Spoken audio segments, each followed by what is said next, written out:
Hi guys, welcome back to my YouTube channel. ಇವತ್ತು ನಾನು ನಿಮಗೆ 3 ರೀಸನ್ ಕೊಡ್ತೀನಿ ನೀವು ಯಾಕೆ ಅರ್ಲಿ 20s ಒಳಗೆ ಇನ್ವೆಸ್ಟಿಂಗ್ ಶುರು ಮಾಡಬೇಕು ಅಂತ. ಹಾಯ್, ಮೊದಲನೇ ರೀಸನ್ ಏನಪ್ಪ ಅಂತ ಹೇಳಿದ್ರೆ ಸಮಯ. ನಿಮಗೆ ಟೈಮ್ ಜಾಸ್ತಿ ಸಿಗುತ್ತೆ ಅಕಸ್ಮಾತ್ ನೀವು ಅರ್ಲಿ 20s ಒಳಗೆ ಇನ್ವೆಸ್ಟ್ ಮಾಡಿದ್ರಂದರೆ. ಫಾರ್ ಎಕ್ಸಾಂಪಲ್, ನೀವು at the age of 25 invest ಮಾಡೋಕ್ಕೆ ಶುರು ಮಾಡಿದ್ರಂದರೆ ನಾರ್ಮಲ್ ರಿಟೈರ್ಮೆಂಟ್ ಏಜ್ ಎಷ್ಟು 60. ನಿಮಗೆ 35 ವರ್ಷ ಸಿಗುತ್ತಾ ನಿಮ್ಮದು ಅಮೌಂಟ್ ನೀವು ಏನು ಇನ್ವೆಸ್ಟ್ ಮಾಡ್ತಿರಲ್ಲ ಅದು ಕಂಪೌಂಡ್ ಮಾಡೋಕೆ ಮತ್ತು ರಿಟೈರ್ಮೆಂಟ್ ಟೈಮಿಗೆ ಅದನ್ನು ಬಿಲ್ಡ್ ಮಾಡೋಕೆ ಅಮೌಂಟ್. ಸೆಕೆಂಡ್ ರೀಸನ್ ಏನಪ್ಪ ಅಂತ ಹೇಳಿದರೆ ರಿಸ್ಕ್ ಆ್ಯಾವ್ರೇಜಿಂಗ್ ಅಂತ. ಫಾರ್ ಎಕ್ಸಾಂಪಲ್, ರಿಸ್ಕ್ ಆ್ಯಾವ್ರೇಜಿಂಗ್ ಏನಪ್ಪ ಅಂತ ಹೇಳಿದರೆ ನನ್ನದೇ ಪ್ರಾಕ್ಟಿಕಲ್ ಎಕ್ಸಾಂಪಲ್ ತೊಗೊಂಡಪ್ಪ ಅಂತ ಹೇಳಿದರೆ ಐ ವಾಸ್ ವೆರಿ ಲಕ್ಕಿ ಅಂತ ಹೇಳ್ಬೋದು. ಯಾಕಪ್ಪ ಅಂತ ಹೇಳಿದರೆ ನಾನು ಕೋವಿಡ್-19 ಇಂಪ್ಯಾಕ್ಟ್ ಆದಮೇಲೆ ಇನ್ವೆಸ್ಟಿಂಗ್ ಶುರು ಮಾಡಿದೆ ಎಟ್ ದ ಇಯರ್ ಆಫ್ 2021. ಯಾಕಂದರೆ ಬಿಫೋರ್ 2021 ಮಾರ್ಕೆಟ್ ಕ್ರ್ಯಾಶ್ ಆಯಿತು, ಮಾರ್ಕೆಟ್ ಬಿತ್ತು. ನಾನು ಅದು ಆದಮೇಲೆ ಶುರು ಮಾಡಿದ್ರಿಂದ ಅವಾಗಲಿಂದ ಮಾರ್ಕೆಟ್ ಏರೈತಿ, ಒಟ್ಟೆ ಬಿದ್ದಿಲ್ಲ. ಅವಾಗಲಿಂದ ನಂಗೆ ಪ್ರಾಫಿಟೇ ಬಂದಿದ್ದು ಹೊರತು ಲಾಸ್ ಅಂತೂ ಆಗಿಲ್ಲ. ಅಕಸ್ಮಾತ್ ನೀವು ಕೋವಿಡ್ಗಿಂತ ಮುಂಚೆ ಇನ್ವೆಸ್ಟಿಂಗ್ ಶುರು ಮಾಡಿದ್ರಂದರೆ ನಿಮಗೆ ಲಾಸ್ ಫೇಸ್ ಮಾಡಿರ್ತೀರಿ ಕೋವಿಡ್ ಇಂಪ್ಯಾಕ್ಟ್ ಸಂಬಂಧ. ಅಕಸ್ಮಾತ್ ಮಾರ್ಕೆಟ್ ಬಿದ್ದಾಗೂ ನೀವು ಇನ್ವೆಸ್ಟ್ ಮಾಡೋಕತ್ತಿದ್ರಂದರೆ ರಿಸ್ಕ್ ಎವರೇಜಿಂಗ್ ಆಗುತ್ತೆ. ಯಾಕಂದರೆ 2019 ಒಳಗೆ ಮಾರ್ಕೆಟ್ ಇಂಪ್ಯಾಕ್ಟ್ ಆದಾಗ ಮಾರ್ಕೆಟ್ ಬಿದ್ದಿತ್ತು. ಆ ಮಾರ್ಕೆಟ್ 2021 ಒಳಗೆ ರಿಕವರ್ ಆಯಿತು. It take 2 years to recover from the ಕೋವಿಡ್-19 ಇಂಪ್ಯಾಕ್ಟ್. ಅವಾಗ ಇಂಪ್ಯಾಕ್ಟ್ ಆದಾಗ ನೀವು ಅಕಸ್ಮಾತ್ ಮಾರ್ಕೆಟ್ ಬಿದ್ದಾಗೂ ಇನ್ವೆಸ್ಟ್ ಮಾಡಿದ್ರಪ್ಪ ಅಂತ ಹೇಳಿದ್ರೆ ರಿಸ್ಕ್ ಎವರೇಜಿಂಗ್ ಆಗುತ್ತೆ. ರಿಸ್ಕ್ ಎವರೇಜಿಂಗ್ ಯಾವಾಗ ಆಗುತ್ತೆ ಅಂದರೆ ನೀವು ಡಿಸಿಪ್ಲಿನ್ ಆಗಿ ಶಿಸ್ತಿನಿಂದ ಪ್ರತಿ ತಿಂಗಳು ಮಾರ್ಕೆಟ್ ಎದ್ದೆದ್ದು ಬಿದ್ದೆದ್ದು ಅದನ್ನು ನೋಡ್ಲಾರ ಮುಚ್ಕೊಂಡು ಇನ್ವೆಸ್ಟ್ ಮಾಡ್ಕೊಂಡು ಬಂದ್ರಂದ್ರೆ ತಿಂಗಳ ಅವಾಗ ನಿಮ್ಗೆ ರಿಸ್ಕ್ ಎವರೇಜಿಂಗ್ದು ಇದು ಸಿಗುತ್ತೆ, ಲಾಭ ಸಿಗ್ತದೆ. ಥರ್ಡ್ ರೀಸನ್ ಏನಪ್ಪ ಅಂತ ಹೇಳಿದ್ರೆ ಕಂಪೌಂಡಿಂಗು. ನಾ ಏನು ಫಸ್ಟ್ ಪಾಯಿಂಟ್ ಹೇಳಿದ್ನಲ್ಲ ಟೈಮ್ ಐತಂತ, ಅದೇ ಥರ್ಡ್ ಪಾಯಿಂಟಿಗೆ ಅಪ್ಲೈ ಆಗುತ್ತೆ. ಅದೇನು 35 ವರ್ಷ ಐತಲ್ಲ ಅದು 35 ವರ್ಷ ಕಂಪೌಂಡಿಂಗ್ ಆಗುತ್ತೆ. ನೀವು ಇನ್ವೆಸ್ಟ್ ಮಾಡಿದ ರೊಕ್ಕ ಪ್ರತಿ ತಿಂಗಳು ಪ್ರತಿ ದಿವಸ ಕಂಪೌಂಡಿಂಗ್ ಆಗುತ್ತೆ. ಅದರದ್ದು ಹೆಂಗೆ ಪ್ರಾಕ್ಟಿಕಲಾಗಿ ಕಂಪೌಂಡಿಂಗ್ ಆಗುತ್ತೆ ಅಂತೇಳಿ ನಾನು ಪ್ರಾಕ್ಟಿಕಲಾಗಿ ತಿಳಿಸ್ತೀನಿ ನೆಕ್ಸ್ಟ್ ಕ್ಲಿಪ್. ಹಾಯ್, ಈಗ ನೀವು ಸ್ಕ್ರೀನ್ ನೋಡ್ಬೋದು. ಸ್ಟಾರ್ಟಿಂಗ್ ಏನು ಕೇಳ್ಯಾರಂದ್ರೆ ಇನಿಷಿಯಲ್ ಮಂತ್ಲಿ SIP ಇನ್ವೆಸ್ಟ್ಮೆಂಟ್ ಅಂದಾರೆ, ಆಮ್ಯಾಗೆ ಆ್ಯನ್ಯುವಲ್ ಇನ್ಕ್ರೀಸ್ ಇನ್ SIP ಅಂದಾರೆ, ಎಕ್ಸ್ಪೆಕ್ಟೆಡ್ ಆ್ಯನ್ಯುವಲ್ ರಿಟರ್ನು ಮತ್ತು ಇನ್ವೆಸ್ಟ್ಮೆಂಟ್ ಡ್ಯೂರೇಷನ್ ಇನ್ ಇಯರ್ ಅಂತಂದ್ರೆ. ಫಸ್ಟ್ ನಾವು ಇನಿಷಿಯಲ್ ಮಂತ್ಲಿ ಅಮೌಂಟ್ 10,000 ಇಟ್ಕೊಳ್ಳೋಮಂತ, 10,000 ಮತ್ತು ಆ್ಯನ್ಯುವಲ್ ಇನ್ಕ್ರೀಸ್ ಇರೋ ಅನ್ಕತ 0 ಇಡಮಂತ. ಎಕ್ಸ್ಪೆಕ್ಟೆಡ್ ಇಯರ್ ಏನಂದ್ರೆ 35 years. ಯಾಕಂದ್ರೆ ಎಟ್ ದ ಏಜ್ ಆಫ್ 25 ಅಕಸ್ಮಾತ್ 25ಲಿಂದನೂ ಶುರು ಮಾಡಿದ್ರಪ್ಪ ಅಂತ ಹೇಳಿದ್ರೆ ನೀವು 60 years ಟೈಮ್ ಐತೆ ನಿಮ್ಗೆ, 35 ವರ್ಷ. ಆ್ಯಂಡ್ ವಿ ಎಕ್ಸ್ಪೆಕ್ಟ್ ಭಾಳ ಏನಿಲ್ಲ 13% ಇಡ್ಯಾಮಂತ. ಎವರೇಜ್ ನಿಫ್ಟಿ 50 ರಿಟರ್ನ್ ಏನು ಇದು ಇಂಡಿಯಾದ ಇಂಡೆಕ್ಸ್ ರಿಟರ್ನ್ ಏನೈತಲ್ಲ ಎವರೇಜ್ 13 to 15% ಒಳಗೈತಿ. ಕ್ಯಾಲ್ಕುಲೇಟ್ ಮಾಡಿದ್ವಿ ಅಂದ್ರೆ ನಿಮ್ಗೆ 2,93,74,575 ರೂಪಾಯಿ ಬರ್ತೈತಿ. ಇದು ಯಾವಾಗ ಬರೀ 10,000 ತಿಂಗಳ ಇನ್ವೆಸ್ಟ್ ಮಾಡಿದ್ರಂದ್ರೆ ಅರೌಂಡ್ 3 ಕೋಟಿ ನಿಮ್ಮ ಹತ್ರ ಬರ್ತೈತಿ.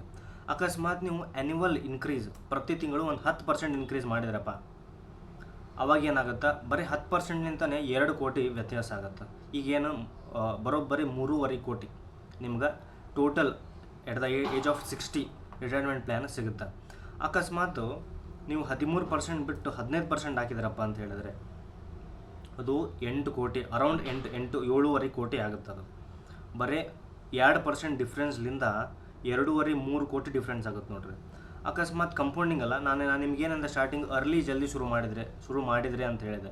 ಅಕಸ್ಮಾತ್ ನೀವು ಎಟ್ ದ ಏಜ್ ಆಫ್ 35 ಶುರು ಮಾಡಿದ್ರಪ್ಪ, 35ನೇ ವಯಸ್ಸಿಗೆ ನೀವು ಇನ್ವೆಸ್ಟಿಂಗ್ ಶುರು ಮಾಡಿದ್ರಪ್ಪ ಅಂತ ಹೇಳಿದ್ರೆ 60ನೇ ವಯಸ್ಸಿಗೆ ಅರೌಂಡ್ 25 ವರ್ಷ ಸಿಗುತ್ತೆ ಅಷ್ಟೇ ನಿಮ್ಗೆ ಇನ್ವೆಸ್ಟ್ ಮಾಡೋಕ್ಕೆ. ಅವಾಗ ಬರೀ 2.5 ಕೋಟಿ ಅಷ್ಟೇ ಸಿಗುತ್ತೆ, ಭಾಳ ಏನೂ ಸಿಗಲ್ಲ. ಮತ್ತು ಆಗಿನ ಕಾಲದ ಇನ್ಫ್ಲೇಷನ್ ಕಂಪೇರ್ ಮಾಡಿದ್ರೆ 2.5 ಕೋಟಿ ಏನೂ ಅಲ್ಲ ಏನು. ಹಾಯ್, ಈಗ ನೋಡೋಣ ಟಾಪ್ 3 ಮಿಸ್ಟೇಕ್ಸ್ ಡ್ಯೂರಿಂಗ್ ಇನ್ವೆಸ್ಟ್ಮೆಂಟ್ ಅಂತ. ಅಂದರೆ ಹೂಡಿಕೆ ಮಾಡುವಾಗ 3 ತಪ್ಪುಗಳು ಏನೇನು ಮಾಡ್ತಾರೆ ನ್ಯೂ ಇನ್ವೆಸ್ಟರ್ಸ್, ಹೊಸ ಇನ್ವೆಸ್ಟರ್ಸ್ ಅಂತ. ಮೊದಲನೇದು ಟಿಪ್ಸ್ ತೊಗೊಳ್ಳೋದು. ಯಾವಾಗ ನೀವು ಡಿಮ್ಯಾಟ್ ಅಕೌಂಟ್ ಓಪನ್ ಮಾಡ್ತಿರೋ, ಯಾವಾಗ ಸ್ಟಾಕ್ಸ್ ಬೈ ಮಾಡೋಕ್ಕೆ ಶುರು ಮಾಡ್ತಿರೋ ಆವಾಗ ನಿಮಗೆ ಮೆಸೇಜ್ ಬರೋಕ್ಕೆ ಶುರು ಆಗ್ತಾವೆ. ವಾಟ್ಸಪ್ ಒಳಗೆ ಮೆಸೇಜ್ ಬರೋಕ್ಕೆ ಶುರು ಆಗ್ತವೆ. ಏನಂತ, ಆ ಸ್ಟಾಕ್ಸ್ ತೊಗೊಳ್ರಿ, ಈ ಸ್ಟಾಕ್ಸ್ ತೊಗೊಳ್ರಿ, ಇಷ್ಟು % ಇರುತ್ತೆ, ಅಷ್ಟು % ಇರುತ್ತೆ ಅಂದ್ರೆ ಟಿಪ್ಸ್ ಕೊಡೋಕ್ಕೆ ಶುರು ಮಾಡ್ತಾರೆ. ಸೊ ಅದನ್ನು ಅವಾಯ್ಡ್ ಮಾಡಿರಿ. ಸೆಕೆಂಡಿಂದ ಏನಂದರೆ ನಾಲೆಜ್ ಇಲ್ಲಾರ ಸ್ಟಾಕ್ಸ್ ಬೈ ಮಾಡೋದು, ನಾಲೆಜ್ ಇಲ್ಲಾರ ಇನ್ವೆಸ್ಟ್ಮೆಂಟ್ ಮಾಡೋದು. ಹೆಂಗಂದ್ರೆ ಈಜು ಬರ್ಲಾರ ನೀರಾಗ ಎಗರದಂಗೆ ಆಗುತ್ತೆ, ಅದು ಮಾಡೋಕ್ಕೆ ಹೋಗ್ಬೇಡ್ರಿ. ಮೂರನೇದು ಏನಪ್ಪ ಅಂತ ಹೇಳಿದ್ರೆ ನನಗೆ ಗೊತ್ತಿಲ್ಲೋ ನಮ್ಮ ಫ್ರೆಂಡ್ ಬೈ ಮಾಡಿದೆ ನಾನು ಅದಕ್ಕೆ ಬೈ ಮಾಡಕತ್ತೀನಿ, ನಮ್ಮ ದೋಸ್ತ ತೊಗೊಂಡ ಸ್ಟಾಕ್ಸು ಅದಕ್ಕೆ ನಾನು ತೊಗೊಳಕತ್ತೀನಿ, ನಮ್ಮ ದೋಸ್ತ ಕ್ರಿಪ್ಟೋ ಒಳಗೆ ರೊಕ್ಕ ಆಗಿದೆ ನಾನು ಹೋಗಕತ್ತೀನಿ.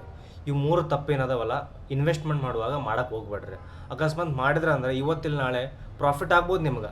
ಫಾರ್ ಎಕ್ಸಾಂಪಲ್ ಟಿಪ್ಸ್ ಒಳಗೆ ಪ್ರಾಫಿಟ್ ಆಗುತ್ತಾ ವಿತ್ ನಂದು ಎಕ್ಸ್ಪೀರಿಯನ್ಸ್ ತೊಗೊಂಡ್ರೆ ನಾ ಯಾವಾಗ ಇನ್ವೆಸ್ಟ್ಮೆಂಟ್ ಡಿಮೆಟ್ ಅಕೌಂಟ್ ಓಪನ್ ಮಾಡಿದ್ನಲ್ಲ ನನಗೆ ಮೆಸೇಜ್ ಬರೋಕ್ಕೆ ಶುರು ಆಯಿತು. ಮೆಸೇಜ್ ಒಳಗೆ ಆ ಸ್ಟಾಕ್ ತೊಗೋ, ಈ ಸ್ಟಾಕ್ ತೊಗೋ, ಇಷ್ಟು ಪರ್ಸೆಂಟ್ ಅಷ್ಟು ಪರ್ಸೆಂಟ್ ಬರುತ್ತೆ ಏರುತ್ತೆ ಅಂತ. ಅಕಸ್ಮಾತ್ ನಾನು ಅದು ಅಬ್ಸರ್ವ್ ಮಾಡಿದಾಗ ಮಾರ್ಕೆಟ್ ಏರ್ತೈತಿ. ಫಾರ್ ಎಕ್ಸಾಂಪಲ್ XYZ ಸ್ಟಾಕ್ಸ್ ತೊಗೊಂಡಂದ್ರೆ ಇವತ್ತು ತೊಗೊಂಡಂದ್ರೆ ನಾಳೆ ಏರುತ್ತೆ ಅದು. ಹಂಗೆ 2 ಸತಿ 3 ಸತಿ ಪ್ರಾಫಿಟ್ ಆಗುತ್ತಾ, ಬಟ್ ಥರ್ಡ್ ಟೈಮ್ ಎಷ್ಟು ಲಾಸ್ ಆಗುತ್ತಂದರೆ ಫಸ್ಟ್ ಟೈಮ್ ಎಷ್ಟು ಪ್ರಾಫಿಟ್ ಆಗುತ್ತಲ್ಲ ಅದ್ರ ಡಬಲ್ ಲಾಸ್ ಆಗುತ್ತೆ. ಸೊ ಸ್ಟಾರ್ಟಿಂಗ್ ಮಜಾ ಬರ್ತೈತೆ, ಅದು ಟಿಪ್ಸ್ ತೊಗೊಂಡಾಗ ಮಾರ್ಕೆಟ್ ಏರಿದಾಗ ಮಜಾ ಬರ್ತೈತೆ, ಕಿಕ್ ಕೊಡ್ತೈತಿ. ಬಟ್ ಬರ್ತಾ ಹೆವಿ ಲಾಸ್ ಆಗುತ್ತೆ. ರಿಕ್ವೆಸ್ಟ್ ಮಾಡೋದಿಷ್ಟೇ, ನಿಮ್ಗೆ ಸಜೆಸ್ಟ್ ಮಾಡೋದಿಷ್ಟೇ, don't take any tips from the third party person. Hi, ಈಗ ನಾನು ಇನ್ವೆಸ್ಟ್ಮೆಂಟ್ ಅಂತ ಹೇಳಕತ್ತೀನಿ. ಸೊ ಇನ್ವೆಸ್ಟ್ಮೆಂಟ್ ಎಲ್ಲೆಲ್ಲಿ ಮಾಡ್ಬೋದು? ಇನ್ವೆಸ್ಟ್ಮೆಂಟ್ 2 ಥರ ಮಾಡ್ಬೋದು. ಒಂದು ಇಕ್ವಿಟಿ, ಇನ್ನೊಂದು ಡೆಟ್ ಅಂತ. ಇಕ್ವಿಟಿ ಅಂದರೆ stock market, mutual funds, PPF ಆಗುತ್ತಾ. ಡೆಟ್ ಅಂದರೆ ಡೆಟ್ ಫಂಡ್ಸ್ ಆಗುತ್ತಾ. ಫಸ್ಟ್ ಇಕ್ವಿಟಿ ಒಳಗೆ ತೊಗೊಂಡ್ವಪ್ಪ ಅಂತ ಹೇಳಿದ್ರೆ ಫಸ್ಟ್ ಬರೋದು SIP ಇನ್ ಸ್ಟಾಕ್ಸ್. SIP ಇನ್ ಸ್ಟಾಕ್ಸ್ ನೀವು ಯಾವಾಗ ಮಾಡ್ಬೋದು ಅಂದರೆ, ಒಂದು ಆ ಸ್ಟಾಕ್ ಬಗ್ಗೆ ನಿಮಗೆ ಸಂಪೂರ್ಣವಾದ ಮಾಹಿತಿ ಇದ್ದಾಗ. ಅಕಸ್ಮಾತ್ ನಾಳೆ ನಿಮ್ಗೆ ಯಾರು ಬಂದು ಕೇಳಿದ್ರಪ್ಪ ಆ ಸ್ಟಾಕ್ಸ್ ಎದಕ್ಕೆ ತೊಗೊಂಡು ಅಂತ ಹೇಳಿದ್ರೆ ನಿಮಗೆ A to Z ಅದ್ರ ಬಗ್ಗೆ ಗೊತ್ತಿರಬೇಕು. ಸ್ಟಾಕ್ಸು ನಿಮ್ಗೆ ರೀಸನ್ ಇರ್ಬೇಕು ನಾ ಎದಕ್ಕೆ ತೊಗೊಳಕತ್ತೀನಿ ಅಂತಂದು.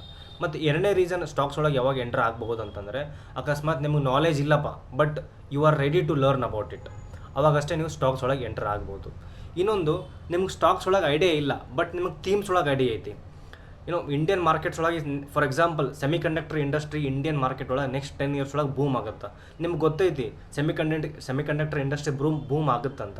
ಬಟ್ ಸೆಮಿಕಂಡಕ್ಟರ್ ಇಂಡಸ್ಟ್ರಿ ಒಳಗೆ ಯಾವ ಕಂಪನಿ ಸೆಮಿಕಂಡಕ್ಟರ್ ಮ್ಯಾನುಫ್ಯಾಕ್ಚರ್ ಮಾಡುತ್ತಲ್ಲ ಆ ಕಂಪ್ನಿ ಬಗ್ಗೆ ನಿಮ್ಗೆ ಗೊತ್ತಿಲ್ಲ. ಅವಾಗ ನೀವೇನು ಮಾಡ್ಬೋದು ಅಂದರೆ ಸೆಮಿಕಂಡಕ್ಟರ್ ಇಂಡಸ್ಟ್ರಿ ಒಳಗೆ ಬೆಟ್ ಮಾಡ್ಬೋದು rather than in stocks. Third ಏನಪ್ಪ ಅಂತ ಹೇಳಿದ್ರೆ, ಈಗ ಡೈರೆಕ್ಟ್ ನೀವು ಸೀದಾ ಇಂಡಿಯಾ ಮ್ಯಾಗೆ ಬೆಟ್ ಮಾಡ್ಬೇಕಂತಪ್ಪ ಅಂತ ಹೇಳಿದ್ರೆ, ಫಾರ್ ಎಕ್ಸಾಂಪಲ್ ನಿಮಗೆ ಸ್ಟಾಕ್ಸ್ ಮ್ಯಾಗೂ ನಾಲೆಜ್ ಇಲ್ಲ, ಥೀಮ್ ಮ್ಯಾಗೂ ನಾಲೆಜ್ ಇಲ್ಲ ಅಂದಾಗ ನೀವು ಇಂಡಿಯಾ ಮ್ಯಾಗೆ ಬೆಟ್ ಮಾಡೋಕ್ಕೆ ಟ್ರೈ ಮಾಡ್ತೀರಿ. ಇಂಡಿಯಾ ಮ್ಯಾಗೆ ಡೈರೆಕ್ಟ್ ಹೆಂಗೆ ಬೆಟ್ ಮಾಡ್ಬೋದು ಅಂತ ಹೇಳಿದ್ರೆ, ಇಂಡಿಯನ್ ಸ್ಟಾಕ್ ಇಂಡೈಸಸ್ ಮ್ಯಾಗೆ ಬೆಟ್ ಮಾಡ್ಬೋದು. ಇಂಡೈಸಸ್ ಯಾವಪ್ಪ ಅಂತ ಹೇಳಿದ್ರೆ ನಿಫ್ಟಿ 50 ಮತ್ತು ಸೆನ್ಸೆಕ್ಸ್ ಅಂತ. ನೀವು ಡೈರೆಕ್ಟ್ ನಿಫ್ಟಿ 50 ಮತ್ತು ಸೆನ್ಸೆಕ್ಸ್ ಒಳಗೆ ಬೈ ಮಾಡಬಹುದಾ ಅಂತ ಹೇಳಿದ್ರೆ ಮಾಡ್ಬೋದು. ಎಸ್, ಹೆಂಗಂದ್ರೆ ETF ಮುಖಾಂತರ. ಅಕಸ್ಮಾತ್ ನೀವು ಡಿಮೆಟ್ ಅಕೌಂಟ್ ಓಪನ್ ಮಾಡಿದ್ಮ್ಯಾಗ ನೀವು ಜಸ್ಟ್ ಟೈಪ್ ನಿಫ್ಟಿ 50 ETF ಅಂತ ಟೈಪ್ ಮಾಡಿದ್ರೆ ನಿಮ್ಗೆ NSE ETF ಸಿಗುತ್ತಾ, BSE ETF ಸಿಗುತ್ತಾ.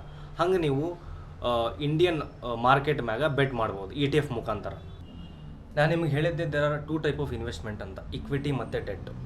ಇಕ್ವಿಟಿ ಒಳಗೆ ಎಷ್ಟು ಇನ್ವೆಸ್ಟ್ಮೆಂಟ್ ಮಾಡಬೇಕು, ಡೆಟ್ ಒಳಗೆ ಎಷ್ಟು ಇನ್ವೆಸ್ಟ್ಮೆಂಟ್ ಮಾಡಬೇಕಪ್ಪ ಅಂತ ಹೇಳಿದ್ರೆ ದೇರ್ ಇಸ್ ಅ ತಮ್ ರೂಲ್. ಏನಪ್ಪ ಅಂತ ಹೇಳಿದ್ರೆ 100 ಮೈನಸ್ ಯುವರ್ ಏಜ್, ಎಷ್ಟು ಆನ್ಸರ್ ಬರುತ್ತಲ್ಲ ಅಷ್ಟು % ನೀವು ಇಕ್ವಿಟಿ ಒಳಗೆ ಇನ್ವೆಸ್ಟ್ ಮಾಡಬೇಕು ಅಂತ. ಫಾರ್ ಎಕ್ಸಾಂಪಲ್ ನಂದೇ ಎಕ್ಸಾಂಪಲ್ ತೊಗೊಂಡು ಅಂದರೆ ಪ್ರಾಕ್ಟಿಕಲ್ಲು 100, ನನ್ನ ಏಜ್ 23 ವರ್ಷ. 100 ಮೈನಸ್ 23 ಎಷ್ಟು 77% ನಾನು ಇಕ್ವಿಟಿ ಒಳಗೆ ಇನ್ವೆಸ್ಟ್ ಮಾಡಬೇಕು. ರೆಸ್ಟ್ 23% ನಾನು ಡೆಟ್ ಒಳಗೆ ಇನ್ವೆಸ್ಟ್ ಮಾಡಬೇಕಪ್ಪ ಅಂತ ಹೇಳುತ್ತಾ. ಈಗ ಇಷ್ಟೊತ್ತು ನಾನು ಇಕ್ವಿಟಿ ಬಗ್ಗೆ ಮಾತಾಡಿದೆ, ಈಗ ನಾನು ಡೆಟ್ ಬಗ್ಗೆ ಮಾತಾಡ್ತೇನೆ. ಡೆಟ್ ಒಳಗೆ 2 ಟೈಪ್ಸ್ ಆಫ್ ಇನ್ವೆಸ್ಟ್ಮೆಂಟ್ ಬರುತ್ತೆ. ಒಂದು PPF ಪಬ್ಲಿಕ್ ಪ್ರಾವಿಡೆಂಟ್ ಫಂಡು, ಇನ್ನೊಂದು ಬರುತ್ತೆ ಗೋಲ್ಡ್ ಅಂದರೆ ಡಿಜಿಟಲ್ ಗೋಲ್ಡ್ ಅಂತ. ಈಗ PPF ಬಗ್ಗೆ ಮಾತಾಡಬೇಕಪ್ಪ ಅಂತ ಹೇಳಿದ್ರೆ, PPF ಅಂದರೆ ಪಬ್ಲಿಕ್ ಪ್ರಾವಿಡೆಂಟ್ ಫಂಡ್ ಅಂತ. ಅದನ್ನು ನೀವು ಅದರದ್ದೇನು ಇಂಪಾರ್ಟೆಂಟ್ ಪಾಯಿಂಟ್ಸ್ ಏನಪ್ಪ ಅಂತ ಹೇಳಿದ್ರೆ, ಅದ್ರಾಗ 15 years ಲಾಕಿನ್ ಪೀರಿಯಡ್ ಇರ್ತೈತೆ. ನೀವು 6 ವರ್ಷ ಕಂಟಿನ್ಯೂ 6 ವರ್ಷ ಇನ್ವೆಸ್ಟ್ ಮಾಡ್ತೀರಿ, ತಿಂಗಳ ಇಷ್ಟು ಅಮೌಂಟ್ ಅಂತ. 6 ವರ್ಷ ಆದಮೇಲೆ ನನ್ನ ರೊಕ್ಕ ವಾಪಸ್ ಕೊಡಪ್ಪ ಅಂತ ಬ್ಯಾಂಕ್ ತಗೋದ್ರೆ ಅವ್ರು ಕೊಡೋಂಗಿಲ್ಲ, ವೈಕೊಂತ ಹೋಗಂತಾರೆ. ಮಿನಿಮಮ್ 15 years ಇಡಲೇಬೇಕು ನೀವು ಅದ್ರಾಗ. ಮತ್ತು 15 years ಆದ್ಮ್ಯಾಗ ಅಕಸ್ಮಾತ್ ನಿಮ್ಗೆ ಅಮೌಂಟ್ ಅವಶ್ಯಕತೆ ಇಲ್ಲ ಅಂತಂದರೆ ನೀವು ಬರೀ 5 years ಲಾಗಿನ್ ಪೀರಿಯಡ್ ಇರ್ತೈತಿ. 15 years ಪ್ಲಸ್ 5 years ಇರ್ತೈತಿ. ಅವಾಗ ಇಂಟ್ರೆಸ್ಟ್ ಎಷ್ಟು ಸಿಗುತ್ತಪ್ಪ ಅಂತ ಹೇಳಿದ್ರೆ PPF ಒಳಗೆ 7.1% ಸಿಗುತ್ತೆ, which is better than FD ಒಳಗೆ 5.1 ಸಿಗುತ್ತಾ %, PPF ಒಳಗೆ 7.1% ಸಿಗುತ್ತೆ. ಮತ್ತು ಮಿನಿಮಮ್ ಎಷ್ಟು ರೊಕ್ಕಲಿಂದ ಶುರು ಮಾಡ್ಬೋದಪ್ಪ PPF ಒಳಗೆ ಇನ್ವೆಸ್ಟ್ಮೆಂಟ್ ಅಂದರೆ ಮಿನಿಮಮ್ 500 ರೂಪಾಯಿಲಿಂದ ಇನ್ವೆಸ್ಟ್ ಮಾಡಬೇಕು. ನಾನು 21 ಏಜ್ಲಿಂದ ಇನ್ವೆಸ್ಟ್ ಮಾಡಕತ್ತೀನಿ PPF ಒಳಗೆ. ತಿಂಗಳ 500, 700, 600 ಹಂಗೆ ಇನ್ವೆಸ್ಟ್ ಮಾಡ್ಕೊತ ಹೋಗ್ತೀನಿ. ನಾನು ಆದಷ್ಟು ಜಲ್ದಿ 15 years at the age of 35 ಮುಗಿಸ್ತೀನಿ ನಾನು. ಹಾಗೆ ನಾನು ನಿಮ್ಗೆ ಸಜೆಸ್ಟ್ ಏನು ಮಾಡ್ತೀನಿ ಅಂದರೆ, ಹೆಂಗೆ ನೀವು ಇನ್ವೆಸ್ಟ್ಮೆಂಟು ಆದಷ್ಟು ಜಲ್ದಿ ಏಜ್ ಒಳಗೆ ಇನ್ವೆಸ್ಟ್ ಮಾಡ್ತಿರಲ್ಲ ಹಾಗೆ ನೀವು ಪ್ಯಾರಲಲ್ಲಿ PPF ಒಳಗೆ ಇನ್ವೆಸ್ಟ್ ಮಾಡಿರಿ ಅಂತೀನಿ ನಾನು. ಯಾಕಂದರೆ 7.1% is average, it is good, better than FD. ಅದೇನು ಕಮ್ಮಿ ಇಂಟ್ರೆಸ್ಟ್ ಏನಲ್ಲ. ಜಲ್ದಿ ಇನ್ವೆಸ್ಟ್ ಮಾಡಿದ್ರೆ ನಿಮ್ಮ ಜಲ್ದಿ ಲಾಕಿನ್ ಪೀರಿಯಡ್ ಮುಗಿತೈತೆ, ಅವಾಗ ನಿಮ್ಗೆ ರಿಟರ್ನ್ ಜಾಸ್ತಿ ಬರ್ತೈತೆ. ಮತ್ತು ಇನ್ನೊಂದು ಅಡ್ವಾಂಟೇಜ್ ಏನಪ್ಪ ಅಂದರೆ PPFದು ಅಕಾರ್ಡಿಂಗ್ ಟು ಟ್ಯಾಕ್ಸ್ ಕನ್ಸೆಷನ್ ಸಿಗುತ್ತೆ ಅಕಾರ್ಡಿಂಗ್ ಟು ATC ಮುಖಾಂತರ, ಟ್ಯಾಕ್ಸ್ ಬೆನಿಫಿಟ್ ATC ಮುಖಾಂತರ ನಿಮ್ಗೆ ಟ್ಯಾಕ್ಸ್ ಏನು ಕಟ್ಟೋದು ಬೇಕಾಗಿಲ್ಲ ಅಮೌಂಟ್ ಅದು PPF ಅಮೌಂಟ್ ಮೇಲೆ. ನೆಕ್ಸ್ಟ್ ಗೋಲ್ಡ್ ಬಗ್ಗೆ ಏನು ಮಾತಾಡೋದು ಬೇಕಾಗಿಲ್ಲ, ಯಾಕಂದರೆ ಗೋಲ್ಡ್ ನಿಮಗೆ ಗೊತ್ತು, ನಿಮಗಿಂತ ನಿಮ್ಮ ಮಮ್ಮಿಗೆ ಗೊತ್ತು ಹೆಂಗೆ ಇನ್ವೆಸ್ಟ್ ಮಾಡ್ಬೇಕು ಗೋಲ್ಡ್ ಒಳಗಂತ. ಮಿನಿಮಮ್ ಒಂದು 50,000-60,000 ಬೇಕಿತ್ತು ಗೋಲ್ಡ್ ಬೈ ಮಾಡ್ಬೇಕಂದ್ರೆ. ಬಟ್ ಈಗ ಹಂಗೇನಿಲ್ಲ, ಬರೀ ನೀವು 50 ರೂಪಾಯಿಲಿಂತನೂ ಗೋಲ್ಡ್ ಬೈ ಮಾಡ್ಬೋದು. ಹೆಂಗೆ ಅಂದರೆ ಡಿಜಿಟಲ್ ಗೋಲ್ಡ್ ಮುಖಾಂತರ. ಅಕಸ್ಮಾತ್ ನೀವು ಡಿಮ್ಯಾಟ್ ಅಕೌಂಟಿಗೆ ಹೋಗಿ ಗೋಲ್ಡ್ ETF ಅಂತ ಹೊಡೆದ್ರೆ ನಿಮ್ಗೆ ಗೋಲ್ಡ್ 108 ಬರ್ತದೆ gold ETF, SDFC ETF gold ETF, SBI gold ETF ಅಂತ. ಮತ್ತು ಗೋಲ್ಡ್ ETF ಎದಕ್ಕೆ ಬೈ ಮಾಡ್ಬೇಕಪ್ಪ ಅಂತ ಹೇಳಿದ್ರೆ, ಯಾವಾಗೆಲ್ಲ ಹಿಸ್ಟ್ರಿ ಬೇಕಂದ್ರೆ ತೆಗೆದು ನೋಡ್ರಿ ನೀವು, ಯಾವಾಗೆಲ್ಲ ಮಾರ್ಕೆಟ್ ಬಿದ್ದೈತಲ್ಲ ಗೋಲ್ಡ್ ಎದ್ದೈತಿ ಮಾರ್ಕೆಟ್ ರಿಟರ್ನ್ಸ್ ಒಳಗೆ. ಯಾವಾಗೆಲ್ಲ ಮಾರ್ಕೆಟ್ -5% ರಿಟರ್ನ್ ಕೊಟ್ಟೈತಲ್ಲ ಗೋಲ್ಡ್ +10% ರಿಟರ್ನ್ ಕೊಟ್ಟೈತಿ. So it will balance your portfolio. ಅದಕ್ಕೆ ನಾನು ಸಜೆಸ್ಟ್ ಮಾಡೋದು ಒಂದೇ ನಿಮ್ಗೆ, ಅಕಸ್ಮಾತ್ ನೀವು ಸ್ಟಾಕ್ಸ್ ಬೈ ಮಾಡ್ತೀರಂದರೆ ಪ್ಯಾರಲಲ್ಲಿ ಗೋಲ್ಡು ಬೈ ಮಾಡಿರಿ. That will balance your portfolio.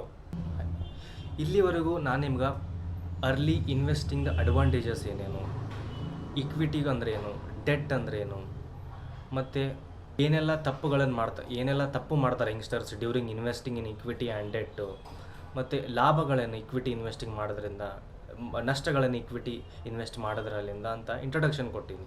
So ಬರೋ ವಿಡಿಯೋ ಒಳಗೆ ಇನ್ ಡೀಟೇಲ್ ಎಕ್ಸ್ಪ್ಲನೇಷನ್ ಕೊಡ್ತೀನಿ. ಇಕ್ವಿಟಿ ಒಳಗೆ ಟೈಪ್ಸ್ ಏನು, ಡೆಟ್ ಒಳಗೆ ಟೈಪ್ಸ್ ಏನು, ಯಾವುದು ಬೆಟರ್ ಇಕ್ವಿಟಿನ ಡೆಟ್ನ, ಮತ್ತು ಕರೆಂಟ್ಲಿ ಜಿಯೋಪೊಲಿಟಿಕಲ್ ಸಿಚುವೇಶನ್ ಮ್ಯಾಗ how political situation impact on stock market, ಇವೆಲ್ಲ ಇನ್ ಡೀಟೇಲ್ ಆಗಿ ಈಗ ಬರೋ ವಿಡಿಯೋದೊಳಗೆ ಹೇಳ್ತೀನಿ. Everything related to personal finance, related to insurance, stocks, mutual funds, PPF, gold, debt funds, everything. ಇಲ್ಲಿ ಮಟ್ಟ ಹೇಳಿದ್ದು ನಿಮಗೆ ಏನಾದ್ರು ಅರ್ಥ ಆಗಿತ್ತಪ್ಪ ಅಂತ ಹೇಳಿದರೆ do share, subscribe, like. And if you are not 20s, you are not in early 20s ಅಂದರೆ ಅಕಸ್ಮಾತ್ ನಿಮ್ಗೆ ಯಾರೋ ಪರಿಚಯ ಅದಾರ ನೇಬರ್ಸ್ 20s ಇದ್ರಂದ್ರೆ ಅವ್ರಿಗೆ ಶೇರ್ ಮಾಡಿರಿ. So please spread the financial literacy around you.